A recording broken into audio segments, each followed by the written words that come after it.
preparando-nos para a celebração da ceia e lançando oficialmente o tema, meus irmãos, do mês: Jesus, o Rei das Nações. Leio Atos dos Apóstolos, capítulo 6, Atos dos Apóstolos, capítulo 1, versos 6 a 11.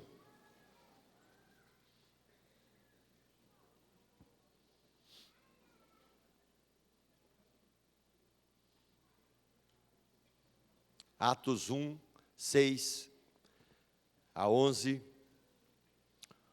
o desafio missionário. Leia, os irmãos acompanham. A ascensão de Jesus. Então, os que estavam reunidos lhe perguntaram: Senhor, será este o tempo em que restaures o reino a Israel?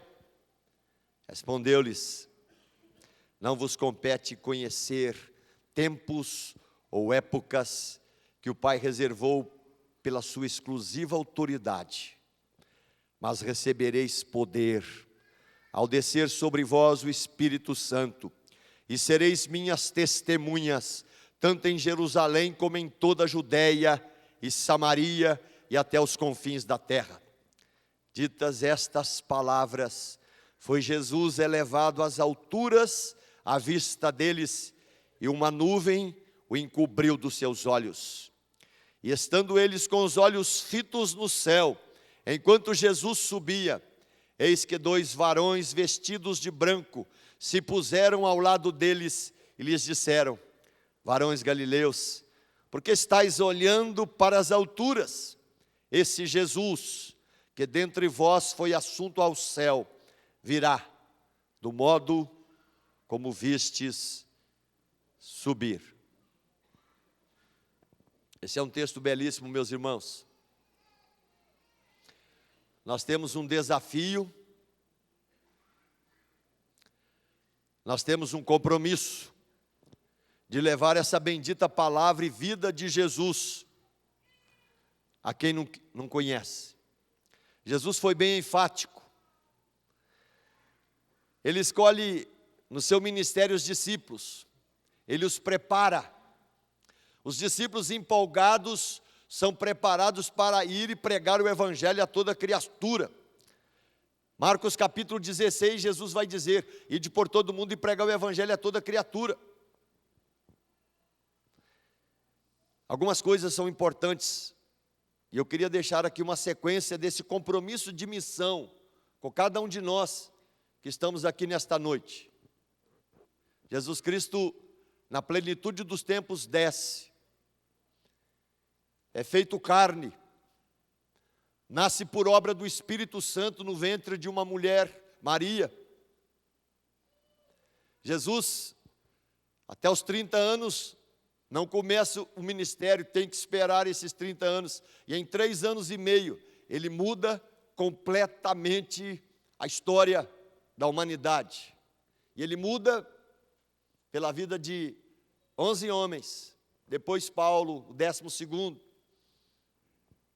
Ele muda pelo compromisso que as pessoas vão assumindo, pela pregação da sua vida e pelo nome de Jesus. Mas é importante a gente precisar, antes de sair, antes de assumir compromisso, antes de começar a obra, antes desse desafio missionário incendiar a história da humanidade, Jesus vai dizer: permanecei em Jerusalém, até que lá do alto sejais revestidos do poder de Deus. É interessante, meus irmãos, a gente analisar que a igreja esperou o dia de Deus sobre a sua vida. O texto diz que 120 pessoas estavam unidas em oração. Havia todo um contexto de busca, havia um fervor na alma, havia uma empolgação com a vida, mas havia uma espera. Não há como fazer missão sem, meus irmãos, estarmos e sermos completamente batizados pelo Espírito Santo. Na conversão, recebemos este dom do Espírito. Na conversão, enfim, somos inseridos na família da fé. Aqui, meus irmãos, há uma espera. E é bonito demais o que acontece. Primeiro, o lançamento do desafio. há uma espera para que realmente Deus abençoe a igreja com poder e os batize. E acontece o Pentecostes, acontece a chegada do Espírito Santo. Jesus tinha prometido: eu não vou deixar vocês órfãos, eu vou mandar o Espírito Santo, Ele vos guiará a toda a verdade, Ele incendiará o vosso coração, Ele instruirá vocês como viver, como perceber, como estar diante do Senhor.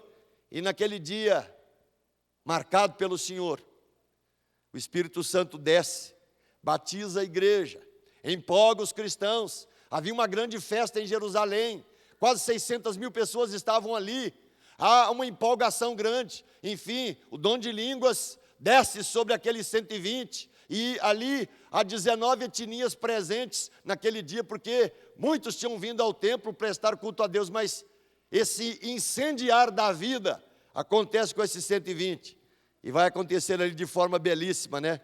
Pedro começa a pregar, e quando você vê Pedro pregando, depois de toda a manifestação do Espírito Santo, depois você pode ler em casa, o discurso de Pedro vai dizer o seguinte: e acontecerá, diz o Senhor, que nos últimos dias derramarei o meu Espírito sobre toda a carne, vossos filhos e vossas filhas profetizarão, vossos jovens terão visões, e sonharão os vossos velhos, até sobre os meus servos e sobre as minhas servas derramarei o meu Espírito naqueles dias, e profetizarão, mostrarei prodígios em cima no céu, e sinais embaixo da terra. Pedro vai dizer: varões israelitas, enfim, esse Jesus que foi entregue pelo desígnio determinado de Deus, esse Jesus, a pedra angular, esse Jesus que vocês crucificaram, Deus o ressuscitou, rompendo os grilhões da morte. E nessa empolgação, 3.000 pessoas se entregam, se convertem, são batizados em nome do Pai, do Filho e do Espírito Santo, enfim, de uma forma belíssima e poderosa. Deus não apenas, meus irmãos, pede à igreja que viva a missão, mas espere o preparo para a missão. Depois, nesta ordem, eles saem, e Pedro já arrebenta pregando esse sermão aqui maravilhoso. Mas a igreja recebe uma outra coisa, meus irmãos. A igreja recebe autoridade espiritual, a igreja recebe poder para testemunhar, a igreja recebe, meus irmãos, autoridade sobre hostes, sobre potestades. A igreja recebe autoridade espiritual para simplesmente dizer: não tenho ouro nem prata, mas em nome de Jesus levanta e anda, como diz ao coxo. E aquele homem, meus irmãos, paralítico, se levanta diante de João e de Pedro. Há um rebuliço, eles são presos. A igreja agora, meus irmãos, que cresce, que aparece, denota claramente que vai viver diante dos sinais de Deus. As lutas acontecem, eles são presos, a igreja está em oração, Deus vai lá e os solta, traz eles de volta de uma forma bendita e poderosa. A igreja nessa época já começava a viver, meus irmãos, naquilo que nós precisamos viver, e perseverava na doutrina, no partir do pão, nas orações, em cada alma havia temor, enfim, e pela igreja sinais e prodígios eram feitos, e a graça de Deus era abundante. A igreja se torna empolgada, a igreja começa a colocar tudo aos pés de Jesus. A igreja não fica vinculando nos cartórios da vida suas propriedades. O pessoal quer servir a obra de Deus, e isso acontece de uma forma assim, sossegada, tranquila. Você pode ler depois, Atos dos Apóstolos capítulo 4, da multidão dos que creram, o coração é um só, a alma é uma só, ninguém considerava mais seu aquilo que possuía, tudo era comum, com grande poder os apóstolos davam testemunho de que Jesus ressuscitou, havia abundante graça. Não havia, meus irmãos, pobreza e riqueza, havia, enfim, entendimento entre aquele povo. Barnabé se empolga, dá uma oferta, e muitas outras pessoas vibrando com a vida da igreja de Jesus. Mas na empolgação da igreja, os problemas chegam. Na empolgação da igreja, os Ananias e Safiras aparecem. A igreja de Jesus, meus irmãos, tem redimidos. A igreja de Jesus, contemplada no planeta, também recebe os Ananias e Safiras, detentores de orgulho, da vaidade, da soberba, da avareza, que são inseridos como membros da igreja, mas não conhecem, meus irmãos, o poder da ressurreição e a libertação que Jesus dá. E ali mentem e morrem.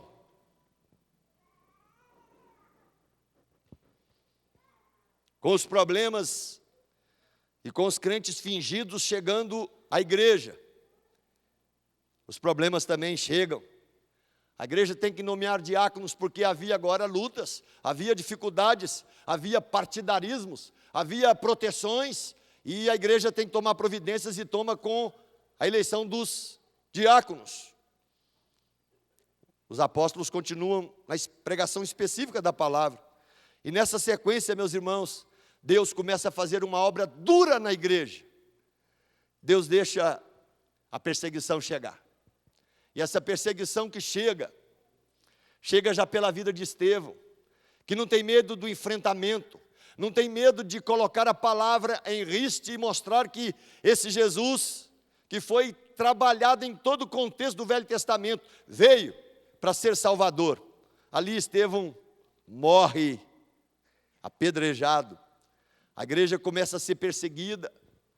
Saulo consente na morte, se torna um grande perseguidor. E aqui Deus começa a mostrar claramente que a igreja vai receber a ordem, vai ser preparada pelo poder do Espírito, vai viver a prática do Evangelho, vai participar da vida e da história, meus irmãos, do sustento da igreja. Mas a igreja vai ter lutas, vai ser perseguida. A igreja vai viver contextos de dificuldades. A igreja vai viver simplesmente lutas, e ela começa a viver. Mas Deus vai trabalhando vitoriosamente na vida desta igreja. Saulo se converte, e lá na frente, você já encontra aquilo que nós falamos hoje, vivemos hoje, queremos hoje, e vibramos hoje, e queremos a igreja empolgada com isso. A igreja de Antioquia manda os seus melhores missionários, manda Paulo e Silas, convertidos dentro do contexto da igreja, já empolgados com a glória e com a graça do Evangelho. A igreja missionária, meus irmãos, é aquela que continua caminhando nas pegadas de Jesus, fazendo a obra de Jesus, vivendo a grandeza do Evangelho, mas o tempo todo sendo sal da terra e luz do mundo. A igreja missionária continua enviando. Hoje nós vamos celebrar a ceia. E eu queria convocar a igreja, nesse mês de agosto, meus irmãos. Nós temos um trabalho intenso, quarta-feira agora, quinta-feira, pastores que vêm de fora. Nós vamos estar trabalhando visão missionária, nós vamos estar trabalhando o que se faz hoje nos campos, as lutas dos missionários. Vamos continuar levando isso para a igreja, por um motivo muito simples.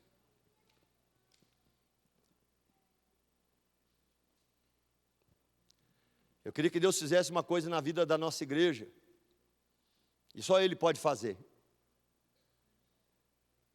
Enquanto eu preparava essa meditação no meio da semana, preparando, pensando em missão, eu tive que voltar, meus irmãos, eu tive que voltar aos meus 19 anos, quando eu já me preparava, querendo ir para o seminário, ainda sendo segurado um pouquinho.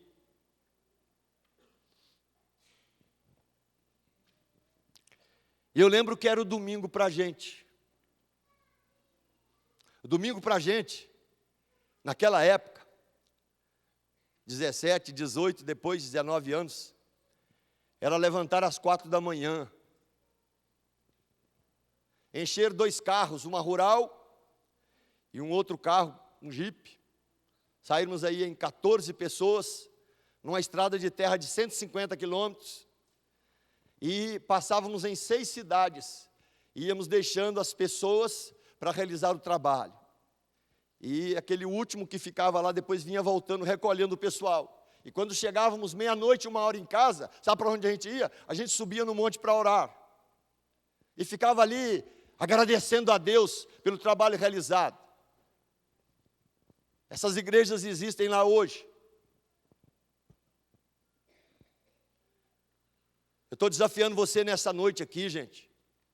Você que vive para o trabalho, você que vive muitas vezes só para você mesmo, que você descobrisse algumas empolgações na vida. E nessa sequência, não pode ser diferente. A maior empolgação da sua vida, a maior paixão da sua alma, a pessoa mais importante do teu coração, a pessoa mais rica da história da tua vida, a pessoa que oferece e ocupa a maior grandeza no teu coração, não pode ser sua esposa, não são seus filhos, é a pessoa de Jesus, é o nome de Jesus, é a glória de Jesus, é a beleza de Jesus. Deus nos convoca, meus irmãos, nós precisamos ser menos retóricos e mais apaixonados pela pessoa de Jesus, pelo nome de Jesus, pela beleza de Jesus. Nessa visão bonita que os discípulos viveram aqui, Jesus sendo assunto aos céus, e ele tinha dito: olha, vocês vão receber poder, eu vou batizar a minha igreja, eu vou dar dons espirituais, eu vou derramar talento sobre o meu povo. Tudo isso aconteceu, mas eu convoco e convido a cada um de vocês: vibre, deixe que esse primeiro amor cante no coração, deixa que essa paixão por Jesus todo dia aflore. Hoje, meus irmãos, vivemos essa correria, trabalhamos, fofocamos, assistimos, temos alguns critérios, nos empolgamos com toda a tecnologia, estamos linkados o tempo todo, estamos completamente distraídos muitas vezes. Deus nos convoca nessa noite, em nome de Jesus.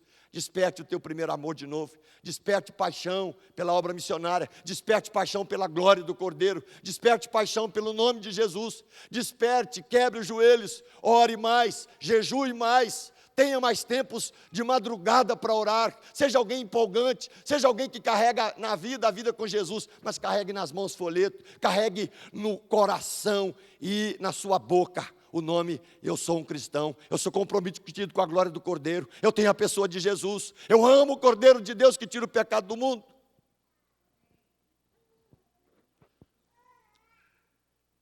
Muitas vezes nós somos, meus irmãos, taxados como esfriados e frios. Eu quero, em nome de Jesus, que você taxe a nossa igreja, na cidade e na sociedade, como comprometida, apaixonada, com postura. Muitas vezes as pessoas não entendem por quê um partido consegue mandar tanto tempo no país. Sabe por quê, gente? É por causa de paixão, é por causa de agarrar.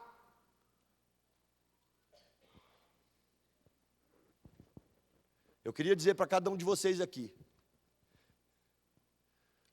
Deus pode estar esperando, deixando de quarentena o seu vizinho, e o seu vizinho vai ser salvo se você pregar para aquele miserável pecador em nome de Jesus. E se você não fizer essa obra, olha, meus irmãos, Deus vai passar para outro, porque ele vai para o céu, mas Deus vai cobrar de você. A cobrança de Deus sobre a nossa vida, meus irmãos, é essa. Para que Deus nos chamou? Para sermos ricos? Deus nos chamou para termos no cartório da vida dezenas de casas? Deus nos chamou simplesmente para sairmos aí nas fotografias e fazermos propaganda do nosso corpo? Deus nos chamou para isso? Não. Deus me chamou, meus irmãos, para que eu carregue a glória do Cordeiro, o nome de Jesus, a beleza de Jesus. Deus me chamou das trevas para a luz, para que as pessoas saibam: essa pessoa é empolgada, é encantada, é apaixonada, vive nos poros e na vida, a vida com Jesus. Eu louvei muito a Deus hoje. Eu pude voltar 40 anos da minha vida. Eu quero dizer para os irmãos: eu não me arrependo desse Cordeiro bendito de Deus, há mais de 40 anos atrás, tem incendiado a minha vida, e nunca mais ter mudado o foco de repartir a vida e levar o Evangelho para quem precisa, me colocando em situações de ministérios bem difíceis. E nessa noite, quando você participa da ceia, você vai estar dizendo: eu faço parte da família da fé, eu amo o Cordeiro de Deus que tira o pecado da minha vida, eu amo a glória bendita do Senhor. Novos céus e nova terra me aguardam na história de vida que Deus me escreve. Mas eu convido você, em nome de Jesus, para de ser um fingido dos infernos. Nós não queremos Ananias e Safira na igreja, não precisamos deles.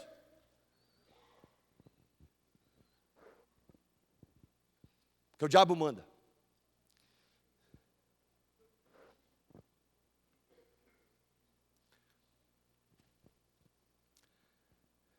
Ora por isso hoje.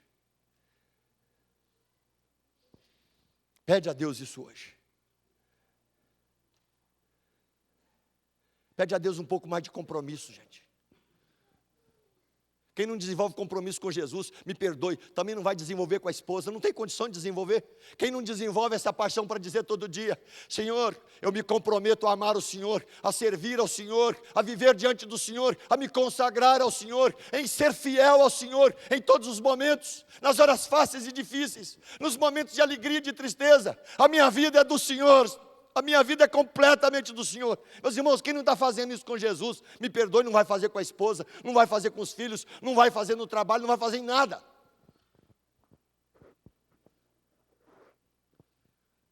Participa da ceia hoje. E se tem alguém aqui que não conhece o Evangelho e a glória do Evangelho, estou cobrando de você hoje.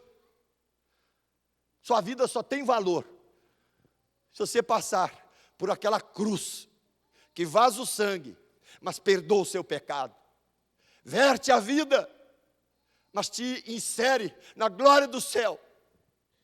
Se tem alguém que vibrou com você, se tem alguém que escreveu o seu nome com alegria nos céus, a Bíblia diz que é o Cordeiro de Deus, e ele fez isso, não porque você é bonitinho, rico, ele fez isso porque ele ama você. E Ele quer a reciprocidade desse amor. Como Cristo amou a igreja, nós somos convocados a amá-lo, valorizá-lo, em nome de Jesus. Participa da ceia, participa perdoado, mas pede a Deus, incendeia a minha alma, Senhor. Eu nem sei se eu passei por esse batismo ainda, eu nem sei se eu recebi essa convicção de pecado, mas essa empolgação para viver diante do Senhor.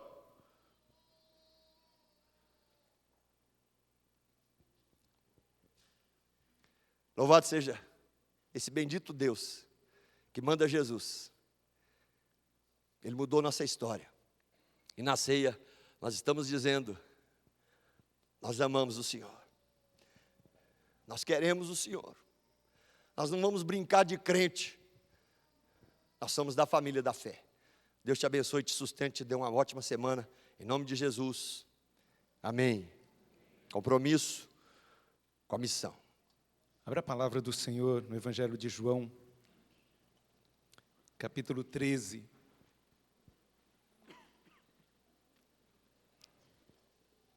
Aqui é a instituição da ceia. Aqui é a quinta-feira onde Jesus lava os pés dos discípulos. Aqui é antes do beijo traidor de Judas.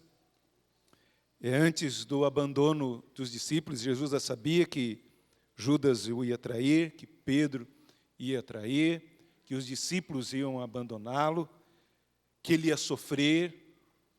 E ele, nesse momento aqui, na ceia, faz algo maravilhoso, que me faz refletir nesse momento.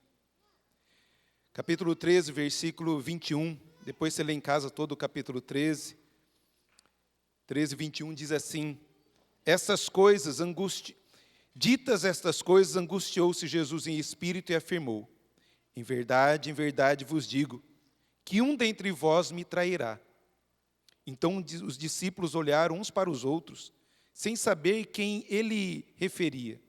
Ora, ali estava, conchegado a Jesus, um dos seus discípulos a quem ele amava. A esse fez Simão Pedro sinal, dizendo-lhe: pergunta a quem ele se refere. Então aquele discípulo, reclinando-se sobre o peito de Jesus, perguntou-lhe: Senhor, quem é? Respondeu Jesus: é aquele a quem eu der o pedaço de pão molhado. Tomou, pois, um pedaço de pão, e tendo-o molhado, deu a Judas, filho de Simão Iscariotes. E após o bocado, imediatamente entrou nele Satanás. Então disse Jesus: o que pretende fazer, faz-o depressa. Nenhum, porém, dos que estavam à mesa percebeu a que fim lhe dissera isto. Pois como Judas era quem trazia a bolsa, pensaram alguns que Jesus lhe dissera: compra o que precisa para a festa, ou lhes ordenara que desse alguma coisa aos pobres. E ele, tendo recebido o bocado, saiu logo, e era noite. Queridos, nessa quinta-feira onde Jesus chama os discípulos para celebrar a última Páscoa e instituir a primeira ceia. Jesus participa da ceia, instrui, orienta os discípulos. E ele participa da ceia com quem? Com o discípulo a quem ele amava muito. João mesmo diz isso, né? Ele inclina a cabeça no peito de Jesus, estava sempre do lado de Jesus. Ele é um dos últimos a deixar Jesus. Ele segue ainda Jesus de longe, mas ele está ali próximo de Jesus. Era ele que estava ali na cruz, quando Cristo estava sendo crucificado. Somente ele estava ali. O discípulo a quem Jesus muito amava. E esse discípulo a quem Jesus muito amava, está ali na ceia, celebrando e participando da mesa do Senhor. Mas nessa mesma ceia, estava ali Judas. E ele participa da ceia também. E ele tem um privilégio tremendo de comer do mesmo prato do Salvador. A ceia nos ensina isso, queridos, que nós somos amados por Deus. Nós somos queridos por Deus, ao ponto dele dar a vida dele por nós. No versículo 1, aqui do capítulo 3, diz que, tendo amado os seus, amou-os até o fim. Mas também na ceia, havia Judas, que o traiu por dinheiro, por reconhecimento, por tantas outras coisas. Come do mesmo prato do Senhor Jesus. O que me ensina a ceia? Além de dizer que eu sou muito amado por Deus. Você me ensina que, apesar da minha traição, Jesus continua me amando. A ceia é o estender a mão e comer do mesmo prato do Senhor Jesus. Muitas vezes nós pensamos que somos João. Mas quantas vezes nós somos Judas? Eu posso até dizer, piores do que Judas. Porque Judas não estava entendendo essa graça que nós entendemos hoje. E hoje, por pouca coisa, traímos Jesus. Nós que comemos do mesmo prato. Nós não somos melhores do que Judas. Somos tão pecadores quanto e carecemos da graça do Senhor Jesus. O que nós temos, diferente de Judas, é o sangue de Jesus, que me purifica de todo pecado. Que Deus tenha misericórdia de nós, querido. Quando você estender as mãos a esse pão, a esse cálice, lembre-se quem você é. E lembre-se quem Deus é. Um Deus de amor, que me ama, apesar dos meus erros, apesar das minhas traições. Que Deus tenha misericórdia de nós e possa nos instruir, nos capacitar. Por isso eu convido você a, mais uma vez, a colocar sua vida diante de Deus, pedindo que Deus o limpe, o purifique, que você possa discernir o que significa esse banquete que nós vamos participar. Abaixe sua cabeça, ore ao Senhor, agradeça porque você é amado por Deus. E peça misericórdia, porque muitas vezes comemos no mesmo prato do Senhor Jesus, mas o traímos com pensamentos, com palavras, com atitudes. Justo Deus, maravilhoso Deus, muito obrigado pelo teu grande amor, ao ponto de enviar o teu Filho para nos salvar. Não merecendo, ó Pai, mas o Senhor nos amou. Nos amou quando nós ainda éramos pecadores e nos resgatou para uma nova vida. Obrigado, Pai, porque o Senhor enviou o Espírito Santo da promessa, o Consolador, o penhor da nossa herança, que nos cela, que nos guarda até o dia da Tua volta. Santíssimo Deus, nos ensine a honrar o sangue de Jesus, derramado naquela cruz. Nos ajude, ó Pai, a todas as vezes que estendermos as mãos, a reconhecer o quanto pecadores nós somos e quanto amoroso o Senhor é. Por isso, ó Santíssimo Deus, nos perdoe de todo pecado, de tudo aquilo que nós fizemos e entristecemos ao Senhor, ó Pai. Envergonhamos o Teu nome. Tem misericórdia de nós e que nós possamos sair daqui, ó Pai, santos, limpos, purificados, refletindo a Tua luz, sendo sal nesse mundo, sendo bênção, ó Pai, onde o Senhor nos levar. Abençoe as nossas vidas e abençoe esse momento de celebração. Agradecemos ao Senhor, ó Pai, pelo teu sacrifício, por morrer na cruz em nosso lugar, nos dando maravilhosa salvação. Assim oramos em nome de Jesus, o nosso Salvador. Amém. Amém. Então, queridos, como a palavra nos ensina, na noite em que o Senhor Jesus foi traído, Ele tomou o pão, deu graças, partiu e disse: isto é o meu corpo, dado em favor de vós. Fazei isto em memória de mim. Participamos, queridos, com alegria, com temor, diante do Senhor. Isto é o meu corpo, dado em favor de vós, disse o Senhor Jesus. Vossos pais comeram pão no deserto e morreram, mas quem se alimentar de mim jamais terá fome. Eu sou o pão vivo que desceu do céu. Meus irmãos, de semelhante modo, após ter ceado, ou seja, comido do pão, Jesus tomou do cálice e disse: este cálice é o cálice da nova aliança do meu sangue. Todas as vezes que o beberdes, fazei isso em memória de mim. E é com este propósito, meus irmãos, que nós ceamos, que nós comemos do pão, que nós tomamos do cálice, para relembrar a morte e ressurreição de Jesus, até que Ele volte. Esse momento não é um momento de tristeza, porque o nosso Cristo ressuscitou. Jesus está vivo e habita por meio do Espírito Santo em todos aqueles que o confessam como Senhor e Salvador. Jesus disse: o meu corpo é verdadeira comida e o meu sangue é verdadeira bebida. Coloquemos-nos em pé, meus irmãos.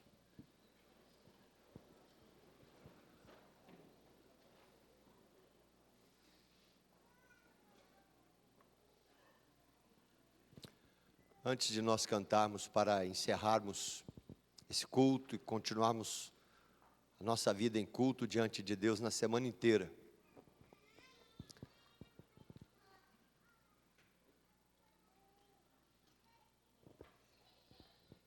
eu queria convidar você nesse momento a tomar uma postura, nesse instante, um compromisso.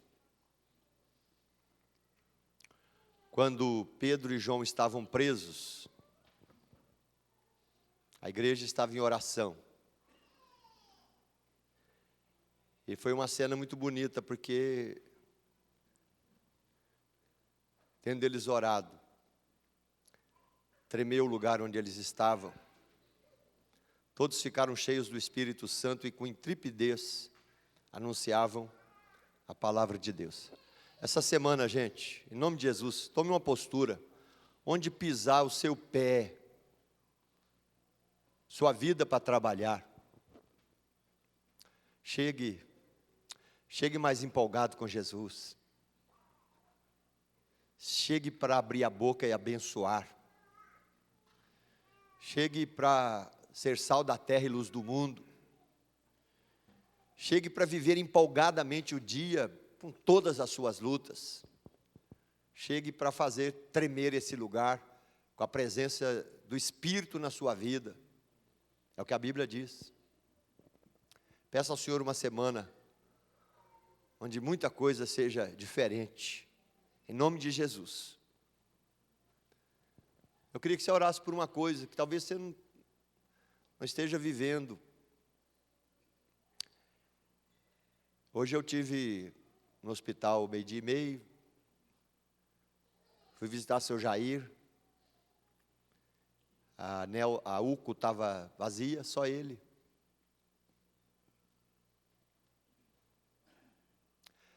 Mas uma coisa, meus irmãos, eu disse, eu sinto e eu carrego isso. Eu queria que a igreja fizesse isso a semana inteira. Eu disse para ele ali: a nossa igreja está com o Senhor aqui.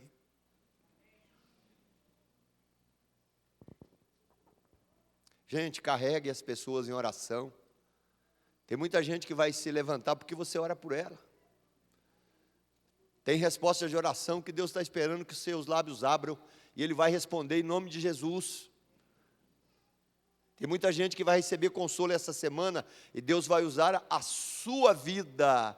Seja esse vaso, esse utensílio, viva empolgadamente diante do teu Salvador. Eu louvei muito a Deus pela vida do seu Jair, Dona Maria. Muitos estiveram internados essa semana, vários. Eu estou convidando vocês. Nós somos cristãos comprometidos. Carrega, vibra com a pessoa de Jesus. Não sei se você carrega a foto da esposa na carteira, se você fala apaixonadamente, olha minha esposa, que linda que ela é, que maravilhosa, meus filhos, meus netos, meus bisnetos. A gente tem que fazer tudo isso, mas primeiramente, a foto que eu carrego maior na minha vida é a imagem do Filho Jesus. Ele continua sendo quem pode mudar toda a história desse país. Deus abençoe vocês. Pai querido, como igreja do Senhor Jesus, nós deixamos diante do teu altar nesse momento, seu Jair. Hoje ele estava ali sozinho, na UCO. Sabemos que o Senhor tem cuidado dele com todo carinho. Eu peço em nome de Jesus, Pai, que Tu abençoes essa vida agora. Ó Deus, em nome de Jesus, que nós possamos carregá-lo no coração, que possamos carregar os doentes, os enlutados, os abatidos, os tristes, aqueles que precisam de emprego, porta aberta. Deus, em nome de Jesus, usa a minha vida para ser vaso útil no Teu reino. Empolga a gente, Deus, para viver apaixonadamente diante do Senhor. Abençoe-o agora, Pai. Alegra o seu coração. Traz ele de volta para casa. É o desejo, Pai, do Teu povo aqui, em nome de Jesus. Reafirmamos diante do Senhor agora, Pai, o nosso compromisso com a pessoa de Jesus. Reafirmamos diante do Teu altar a nossa comunhão com o Senhor e com os nossos irmãos. Reafirmamos diante do Teu altar, ó Pai, que nós cremos no Senhor e sabemos que um dia vamos morar com o Senhor. Reafirmamos diante do Teu altar que vamos continuar, Pai, lutando pela causa evangélica, vivendo a Tua palavra, vibrando com a Tua palavra. Sustente o Teu povo aqui, Pai. Dê uma semana poderosa, abençoadora para cada um de nós. Eu oro com gratidão, Pai, em nome de Jesus.